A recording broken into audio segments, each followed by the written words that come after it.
په سیکولریزم درته غږېږم. سیکولریزم دی څه شی، څنګه اسلامي نړۍ ته را داخل شو او د کومو موخو لپاره کار کوي، او هغه کسان چې په سیکولریزم یا په سیکولریستي مفکوره باندې اخته دي څنګه کولی شي چې له سیکولریستي مفکورې څخه خلاصون ومومي. سیکولریزم اصلا دا په 1906 کال کې په امریکا کې رامنځته شوی دی او یوازې د دې موخې لپاره رامنځته شوی چې د مسلمانانو په منځ کې توطیې، د مسلمانانو پر خلاف دسیسې او د مسلمانانو په منځ کې زنا، فحشا، لواطات او حتی بېحیایي رامنځته کړي. دوی د مختلفو لارو نه استفاده کوي تر څو دې هدف ته ځان ورسوي. هغه مسلمانان چې له دې مفکورې نه ډېر زر متاثره کیږي هغوی په ټولنه کې له هر ډول ستونزو سره مخ کیږي او په ټولنه کې قسم فسادونه کوي، زنا کوي، لواطت کوي او نورو مسایلو ته مخه کوي. سیکولریستي مفکوره سیکولرستان په دې نظر دی او د دې موخې لپاره کار کوي او خلکو ته دا ذهنیت ورکوي چې ښځه او نر دواړه پرته له کوم ممانعته، پرته له کوم قید او شرطه کولی شي چې له یو بل سره نزدېکت وکړي. هغوی دا وایي چې دین باید د یو چا په شخصي مسایلو کې کار ونه لري. په دې مفکوره باندې دوی کار کوي او همدغه مفکوره باندې اسلامي هیوادونو ته داخله شوي او په اسلامي نړۍ کې کار کوي. کله چې موږ تاسو سیکولریزم خبره کوو، سیکولریزم د کومو لارو نه په خلکو باندې غالبه کیږي او د کومو لارو نه استفاده کوي تر څو دوی وکولی شي چې دغه بېدینه او دغه باطله مفکوره په خلکو کې عامه کړي او خلک متاثره کړي. لومړی لاره یې دا ده چې دوی د مطبوعاتو له لارې کولی شي چې خلک متاثره کړي او دوی دا فکر او دا منټلیټي خلکو ته ورکوي. وایي که چېرته په مطبوعاتو کې، په راډیو کې، ټلویزیون کې جینۍ یا ښځه نه وي نو وایي ستا د برنامې څوک نه تعقیبوي. هغوی دا وایي چې ښځه د مطبوعاتو ښکلا ده او باید ښځه په مطبوعاتو کې وي.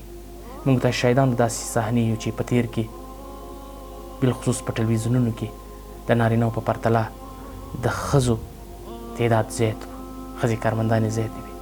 همداشان په ټولو مطبوعاتو کې، په ټولو دفاترو کې.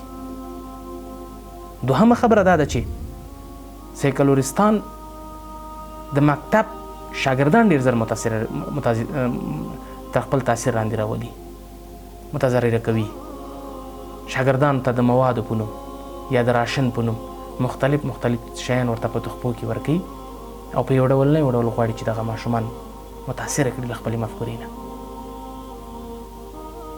او درېیمه خبره دا ده چې د پوهنتون استادان او علما د معاش په مقابل کې، د ډېر لوړ معاش په مقابل کې دوی د خپلو محصلینو لپاره د دغې مفکورې د وړاندې کولو او د دغې مفکورې ته د رابللو لپاره کار کوي. د پوهنتون استادان په ډېر لوړو معاشاتو باندې محصلینو ته دا منټلیټي او دا ذهنیت ورکوي چې سیکولریزم د انسانیت مذهب دی او د انسانیت مفکوره ده.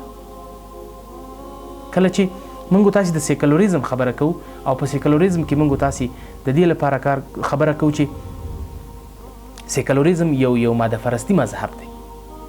دوی چې کله غواړي په یوه ټولنه کې هغه خپل حاکمیت پیدا کړي د دریو لارې کوشش کوي چې په ټولنه متضرره کړي، د مطبوعاتو له لارې، د استادانو، علماو او حتی د پوهنتون د استادانو له لارې او د مکتب د شاګردانو له لارې.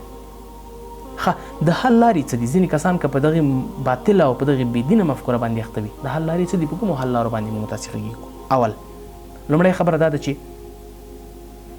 تاسې کولی شئ چې که چېرته موږ تاسې اسلامي مطالعه ولرو، په اسلامي برخه کې موږ پراخه مطالعه ولرو، هېڅ وخت موږ تاسې د سیکولریستي، کمونیستي او ځینې نورو باطلو مفکورو له تاثیر لاندې نه راسو. موږ تاسې به خپلواک وو، ذهنا نه، جسما نه به موږ تاسې خپلواک وو که موږ تاسې اسلامي مطالعه ولرو. موږ ویلي چې اسلامي مطالعه انسان مستقل کوي، خپلواک کوي. هېڅ وخت انسان دې ته نه پرېږدي چې هغه د غلامۍ ژوند وکړي. دوهمه خبره دا ده چې قرآن کریم د تفسیر نه ځان خبرول، د قرآن کریم په معنا او مفهوم باندې ځان خبرول. موږ تاسې دا هم وایو چې قرآن کریم د ټولو علومو مور ده او ټول علوم د قرآن کریم نه پیدا شوي. نو اوس فکر وکړئ چې څوک په قرآن کریم د تفسیر د قرآن کریم په معنا او مفهوم باندې وپوهېږي، هېڅ وخت په هغه باندې غربي مفکوره نه متاثره کېږي او غربي مفکوره په هغه باندې نشي چلېدی. او درېیمه خبره دا ده چې ناوړه فلمونه، ډېر ملګري ناوړه فلمونه ګوري، ژوند دې ډېر تریخ وي، حتی لمونځ ترې قضا کېږي. نو که چېرته موږ تاسې دغه ناوړه فلمونه او ځینو فلمونو ته د پای ټکي کېږدو، هغه ونه ګورو، په موږ تاسې باندې غربي مفکورې نشي غالبه کېدی او هېڅوک هم د هغوی تر تاثیر لاندې نه شو راتلی. په تېر کې موږ تاسې شاهدان د داسې صحنې یو چې ځینو ماشومانو به د فلمونو اکټونه کول، ځینو ښځو به د فلمونو اکټونه کول، ځینو ځوانانو ځینو خلکو به د فلمونو اکټونه کول. خو همدغه غربي مفکوره ده چې موږ تاسې دلته په خپله ټولنه کې مرایج کړې ده. تنګې جامې، ویښتان په اوږو، سرې شونډې، هر نوع هغه بېحیایي چې نن سبا په دې ټولنه کې عامه ده، دا نو د دغه سیکولرستانو د مفکورې نه متاثره خلک دي او دوی کولی شي چې دغه سیکولرستان نه استفاده وکړي او سیکولرستان له دې خلکو نه داسې استفاده کوي لکه څنګه چې یو کس د خپل مال نه استفاده کوي.